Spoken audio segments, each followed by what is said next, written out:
આગળ વાત કરીએ પ્રધાનમંત્રીના જળ સંચય યોજનાનો ગરબા મેદાન પર અમલ। વડોદરામાં ગરબા આયોજકોએ કરી પાણી નિકાલની વ્યવસ્થા।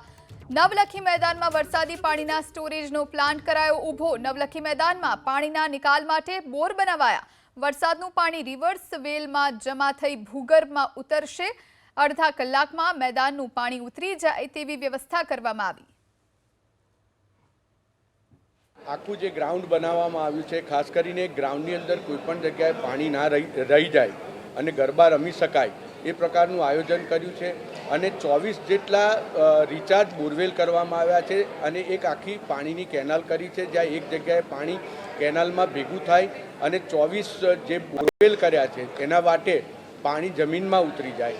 અને આનાથી માનનીય પ્રધાનમંત્રીશ્રીનો જળ સંચયનો જે એ આપેલો છે આપને બધાને, એને પણ અમે પરિપૂર્ણ કરવાનો એક કોશિશ સ્વરૂપે અને આની શરૂઆત કરી છે। એને જોતાં 14 ફૂટ જેટલો રેડિયસ મોટો કરી અને વધુ 15,000 જેટલા ખેલૈયાઓ મા જગદંબાની આરાધના કરી શકે એ પ્રકારે વિશાળ ગ્રાઉન્ડ બનાવવામાં આવ્યું છે। સાથે સાથે એ જ રેશિયો પ્રમાણે વિશાળ પાર્કિંગ તથા સિક્યુરિટીની વ્યવસ્થા, સીસીટીવી કેમેરાથી સુસજ્જ ગ્રાઉન્ડ હશે।